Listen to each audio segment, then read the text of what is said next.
If you want to understand a great leader, you could study their battles, you could listen to their speeches. But what if the most revealing place to look is their bookshelf? Today, we're going to peek inside the personal library of Mustafa Kemal Atatürk, and we're going to see how the books he read didn't just shape a man, they literally shaped an entire nation. I mean, just think about your own bookshelf for a second. The books you've actually read, the ones you keep around, maybe the ones with little notes scribbled in the margins. It kind of tells a story, doesn't it? A story about what you're curious about, what your ambitions are, maybe even who you are. Well, for Ataturk, that was true on a massive national scale. 3,997 and 97. That is the number of books in his private collection. And believe me, these weren't just for show. These books were tools. Every single one was studied, marked up, underlined, and put to work. You gotta understand, for him, every book was like a piece of a puzzle.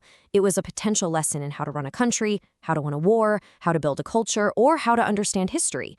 All of it was ammunition for the monumental task of forging a new Turkish republic from the ashes of an empire.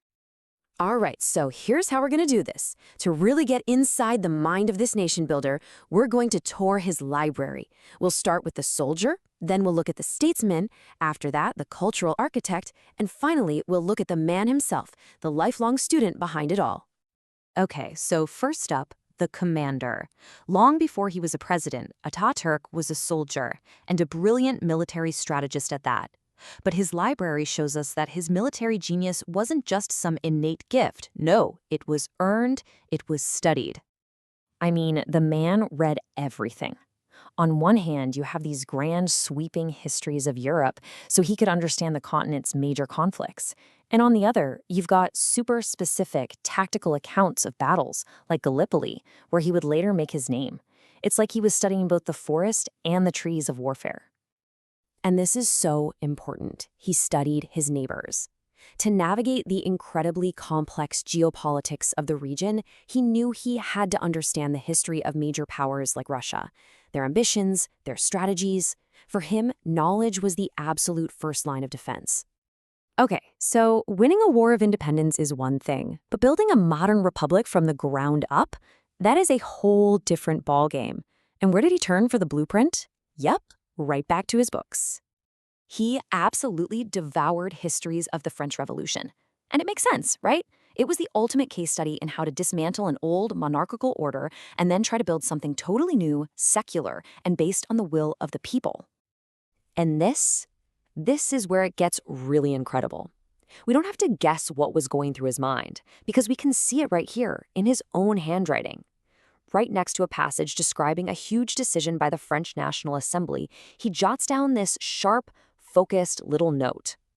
Abolition of royalty, proclamation of the Republic. Wow, that one little note, it just reveals everything, doesn't it? He wasn't just passively reading about the past. He was actively mining it for parts, pulling out the exact moments, the precise mechanisms he could use for his own country. So Ataturk understood that a nation isn't just laws and borders. It needs a story. It needs a new language, a new sense of shared identity. And his library, that was basically his laboratory for this massive cultural project.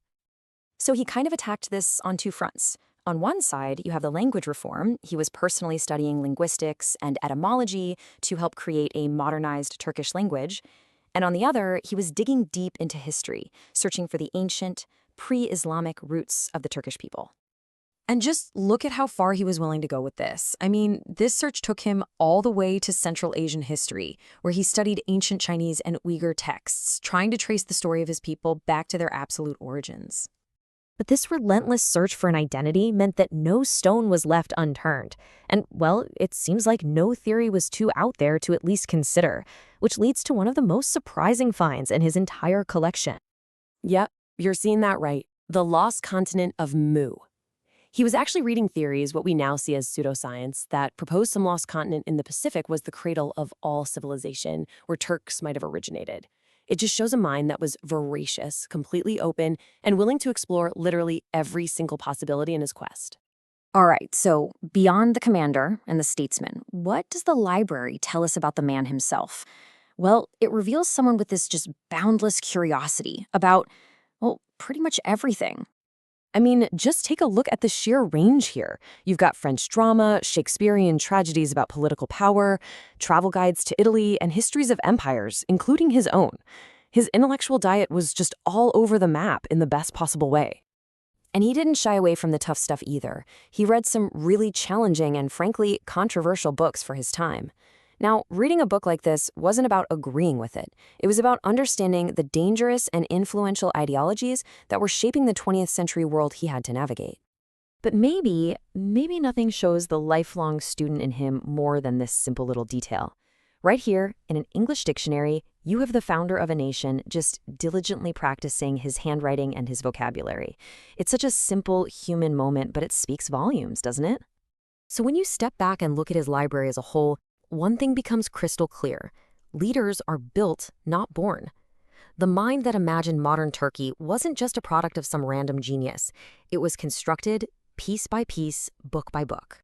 He built himself through relentless questioning, through an endless search for ideas, and through an unwavering belief that the answers to the future were hidden somewhere in the pages of the past.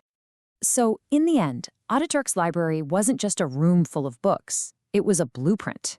It was a statement of intent. And that kind of leaves us with one final thought. If a bookshelf can be a blueprint for a nation, what are you building with yours?